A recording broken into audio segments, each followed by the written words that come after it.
There are some commands that do not sound like violence when they are spoken. They are delivered calmly, across polished desks, in rooms where the curtains are drawn against the afternoon heat. They arrive without raised voices, without witnesses, and yet they alter the shape of lives more completely than any shouted threat ever could. In the summer of 1851, on a cotton plantation 30 miles north of Vicksburg, Mississippi, a woman named Eliza was given such a command. She was told she would move into the main house. She would sleep in the small adjoining room beside the nursery. She would attend to the children of the master. She would rise when they rose, eat when they finished, rest when they permitted it. She would belong to them. The instruction was spoken plainly. It was not framed as cruelty. It was framed as necessity. What no one in that house acknowledged aloud. Not the overseer who kept his eyes on the floorboards, not the cook who paused in the hallway long enough to hear the tone, but not the words, not even the mistress who sat rigid back near the window, was that the children Eliza was being ordered to raise were bound to her by something far deeper than duty. They were her own. The plantation was called Briarwood. It was neither the largest nor the wealthiest estate in Warren County, but it was prosperous enough to command respect. The fields rolled outward in disciplined rows of cotton that shimmered pale beneath the sun.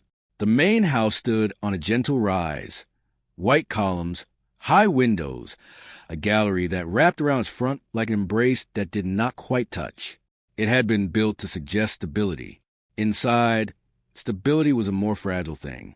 The owner of Briarwood, Nathaniel Carter, had inherited the land at 29 after the sudden death of his father. Those who knew him in his early years described him as measured, not warm, not cruel in the theatrical manner of some men, but calculating. He understood leverage. He understood silence. He understood that authority did not always require spectacle, only consistency. By 1848, Carter had expanded the acreage, increased the cotton yield, and reorganized the household staff with a precision that unsettled even those who benefited from it. He did not waste money. He did not waste effort. He did not waste opportunity. It was during that same year that he purchased Eliza. She was 19.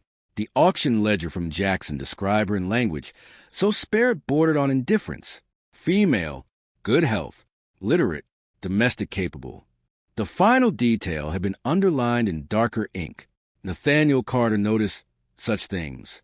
Eliza had learned her letters as a child in Virginia, standing just inside doorways while the planter's sons recited their lessons. She had memorized before she understood before she was allowed to practice. By 14, she could read a newspaper if one were placed before her. She had never been meant to. At Briarwood, she was assigned indoor labor, mending, inventorying linens, assisting the mistress with correspondence when discretion was required. It was assumed she would remain quiet about her abilities. She did, for 3 years. In the spring of 1850, Margaret Carter became pregnant for the second time.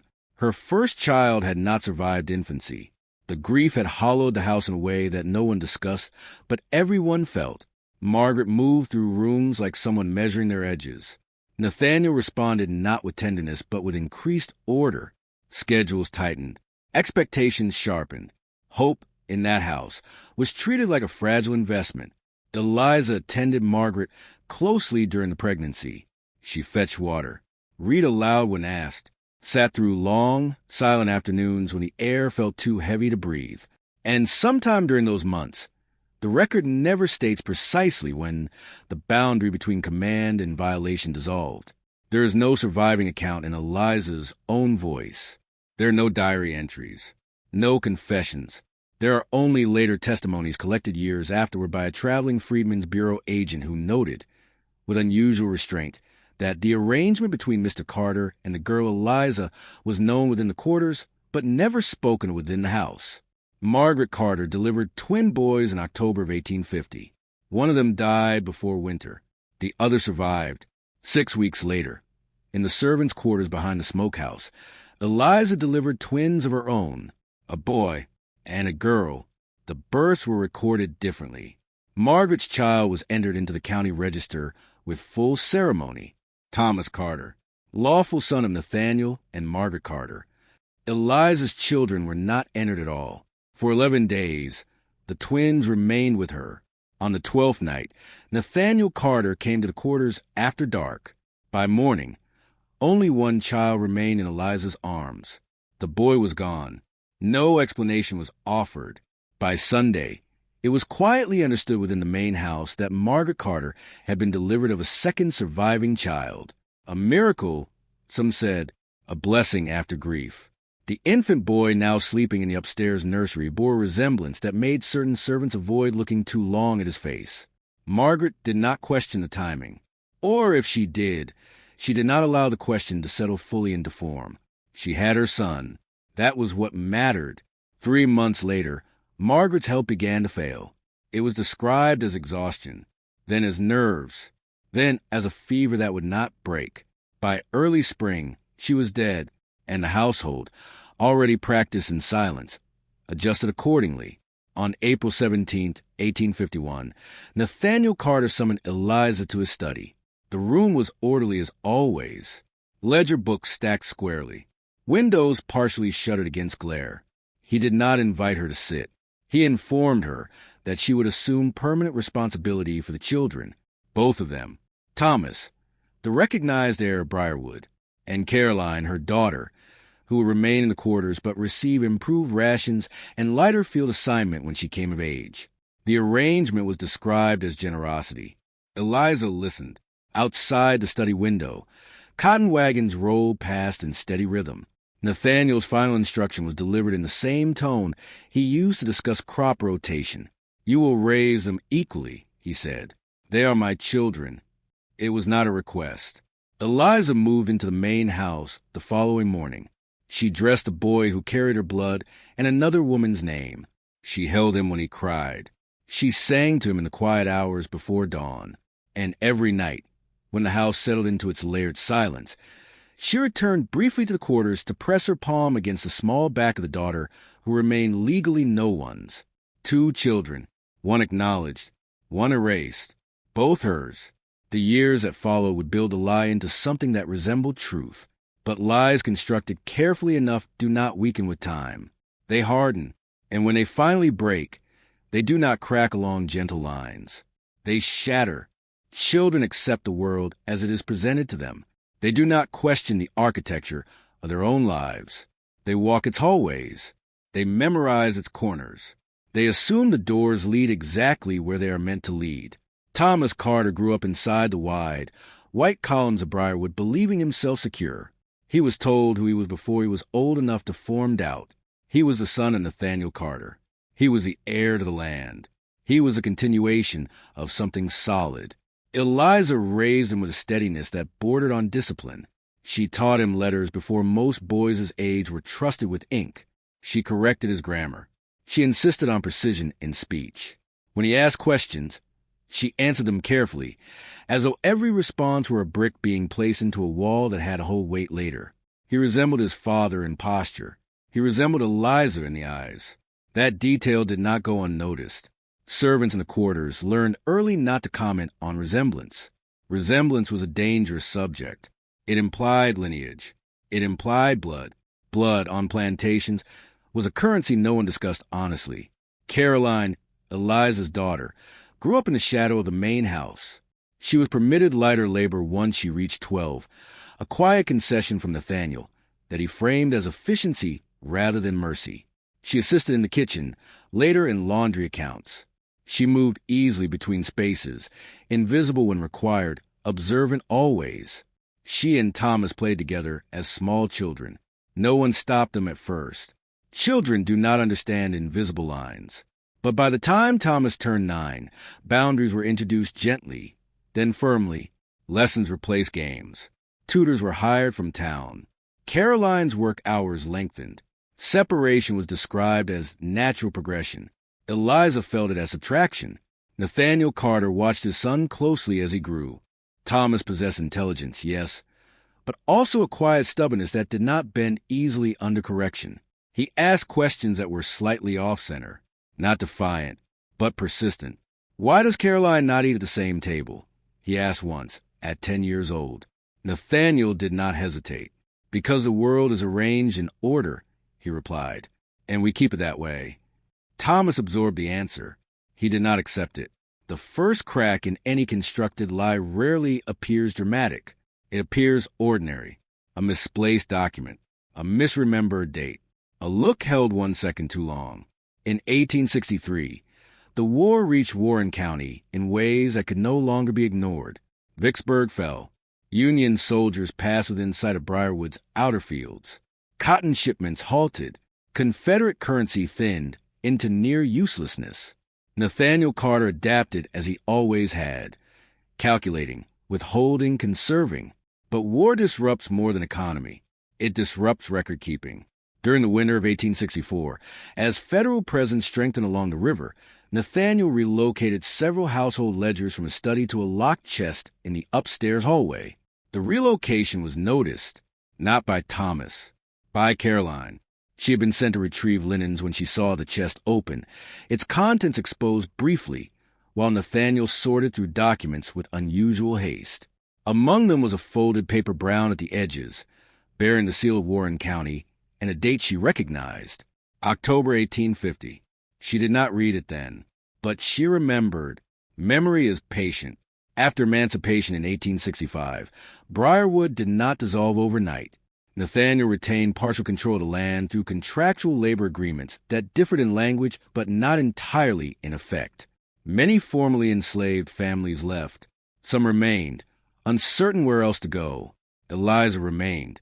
Thomas was 15 by then, tall, observant, educated beyond most young men in the county. He had read law texts. He had studied agricultural management. Nathaniel had prepared him not only to inherit land, but to defend it. Caroline was 14. She had inherited Eliza's precision.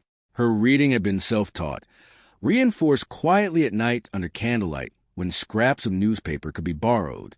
In the spring of 1866, a Freedmen's Bureau agent named Samuel Pritchard arrived to review labor contracts across former plantations in the region. His visits were procedural. Names, ages, agreements. Paperwork has a way of unearthing what people assume is buried. When Pritchard requested birth records to verify ages for contract eligibility, Nathaniel provided Thomas's certificate without hesitation. Stamped, signed, October 1850. But Pritchard, thorough in a way that irritated planners accustomed to deference, cross-referenced county registry logs during a later visit to Vicksburg. He found something unusual. The original October 1850 registry page showed 1 Carter birth, not 2. A notation in different ink had been added weeks later. The handwriting did not match the clerk's standard entries. Alterations in records are not dramatic things. They are small, a flourish of pen, a change in spacing. But to a man trained to read inconsistencies, they speak loudly. Pritchard returned to Briarwood in August of 1866. This time, his questions extended beyond contracts. He asked Eliza privately about her children. The room where they spoke was the same small adjoining space beside the nursery, though the nursery itself now stood mostly unused. Eliza did not immediately answer. Silence, when practiced long enough, becomes instinct. But emancipation had shifted something intangible. The cost of speech had changed. She did not tell the story with embellishment. She did not accuse with raised voice. She recited events in sequence, dates, nights, the removal of 1 infant from her arms. Pritchard wrote carefully. When he asked whether the surviving boy upstairs, Thomas Carter, was a child taken from her, Eliza closed her eyes briefly before nodding once. Documentation alone would not suffice. Testimony was required. Caroline was interviewed next. She confirmed what she had long suspected but never articulated aloud, that her brother had grown up within arm's reach, calling another woman mother, another man father. Thomas was the last to be told. Pritchard insisted it be done formally, with witnesses. Nathaniel objected. Authority, once challenged publicly, begins to tremble. On September 14, 1866, in the parlor of Briarwood, before 2 federal officers and 3 county witnesses, the ledger entries were placed on the central table. Thomas stood beside the window. Nathaniel remained seated. Eliza stood near the doorway. Pritchard explained the discrepancies first, calmly, methodically, dates, handwriting, witness statements. Then he stated the conclusion plainly. The evidence indicates that Thomas Carter was not born to Margaret Carter in October of 1850, but to Eliza, then enslaved at Briarwood Plantation. The room did not erupt. It contracted. Thomas did not look at his father immediately. He looked at Eliza, and in that look was recognition, not of information newly learned, but of something long felt without language. Nathaniel spoke only once. "This is an attempt to destabilize lawful inheritance," he said. But his voice lacked its former steadiness, because lies built on paper falter when paper is re-examined. Thomas asked a single question. "To whom do I belong?" It was not a legal question. It was not about land. It was about blood. Eliza answered before anyone else could. "You belong to yourself," she said. The statement did not erase the years. It did not undo the structure of Briarwood, but it shifted the ground beneath it. Within months, a formal petition was filed contesting Thomas's legal status as sole heir under falsified birth record claims. The case would move slowly. Southern courts did not unravel planter legacies easily, but the silence that had once protected Nathaniel Carter no longer functioned as it had. It had been pierced. And once silence is pierced, it never seals cleanly again. Courtrooms, like plantations, are built on hierarchy. There is an elevated bench. There are designated seats. There are rules about who may speak and when. But unlike plantations, courtrooms require the appearance of balance. In November of 1866, the matter of Thomas Carter's birth was brought before the Warren County Circuit Court. The case was framed narrowly at first, not as theft, not as violation, but as a question of record integrity. Whether a birth entry in October of 1850 had been improperly amended, whether the lawful heir of Briarwood Plantation had been misidentified. Nathaniel Carter arrived in dark wool, posture intact, expression disciplined. He had secured counsel from Jackson, a lawyer experienced in property disputes, a man who understood that inheritance cases were less about morality and more about paperwork. Thomas attended as well. He sat behind petitioner's table, neither fully aligned with the prosecution nor entirely detached from the defense. He had insisted on being present. The insistence unsettled his father more than any formal accusation had. Eliza was called as a witness on the second day. When she took the stand, the room shifted subtly. Formerly enslaved women were not accustomed to testifying against former masters in open court. Even in Reconstruction Mississippi, such acts carried invisible risks. She did not look at Nathaniel when she swore the oath. She described the night of October 1850, the labor, the removal of the infant, the silence that followed. She did not embellish. She did not weep. Precision carries its own authority. Under cross-examination, Nathaniel's attorney pressed her on dates, on memory reliability, on the absence of written proof in her own hand. "You claim to remember the exact week after 16 years, he asked. "Yes," Eliza replied. "Memory sharpens around certain events." A murmur moved through the gallery. Hattie, now living independently outside Vicksburg, had also agreed to testify. Her account corroborated Eliza's timeline. She described seeing Nathaniel enter the quarters after midnight. She described the missing child at dawn. The defense shifted strategy. They introduced Dr. William Harlan, the county physician who had inherited portions of the late Dr. Vickers' practice.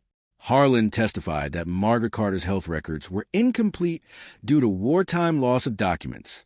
Incomplete, however, is not the same as contradictory. The prosecution then produced the altered registry page.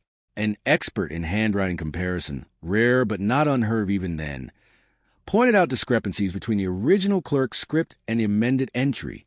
The ink composition differed slightly, enough to suggest later modification.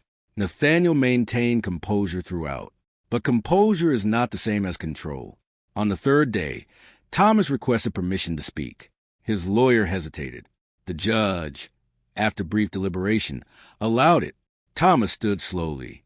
He was 16 years old enough to understand implication, young enough that disillusionment still showed plainly on his face. "I was raised as Nathaniel Carter's lawful son," he began. "No one disputes the raising." The judge interjected gently. Thomas nodded.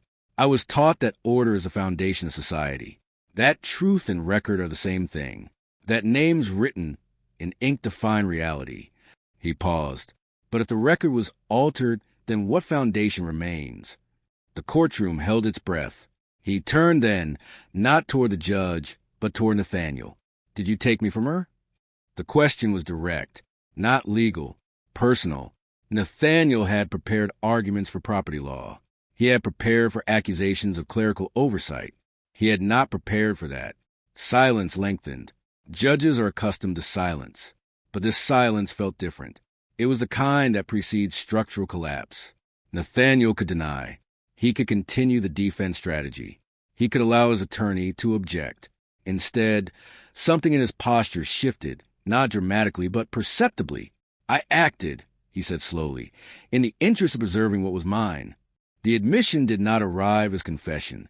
It arrived as justification. A ripple moved through the room. Thomas did not react immediately. He absorbed the words as if translating them. What was mine? Ownership extended to blood. The judge called for order. Legal arguments resumed.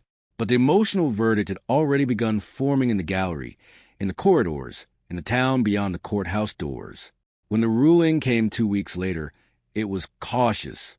The court declared the October 1850 amendment improperly recorded and legally invalid. Thomas Carter was recognized as the biological son of Eliza. However, due to existing inheritance statutes and the absence of formal adoption procedures, the property claim required separate civil adjudication. In simpler terms, the truth was acknowledged. The estate remained contested. Nathaniel returned to Briarwood diminished. Authority, once cracked publicly, never fully reseals. Laborers renegotiated contracts more aggressively. Merchants extended less credit. Invitations to neighboring estates decreased. Reputation, in the post-war South, was fragile. Thomas chose not to remain in the main house. Within months, he relocated to Vicksburg to apprentice under a law clerk, funded partly by a modest stipend Nathaniel provided. Perhaps out of obligation, perhaps calculation. Caroline left Briarwood the following spring, securing work as a teacher in a freedmen's school established near Jackson. Eliza remained only long enough to see both children settled. On a quiet morning in June of 1867, she walked the perimeter of the fields one final time. Cotton still grew there. Columns still stood. From a distance, Briarwood looked unchanged.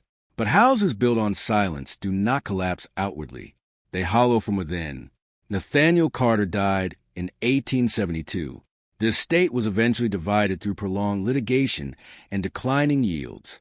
Portions were sold. The main house fell into gradual disrepair.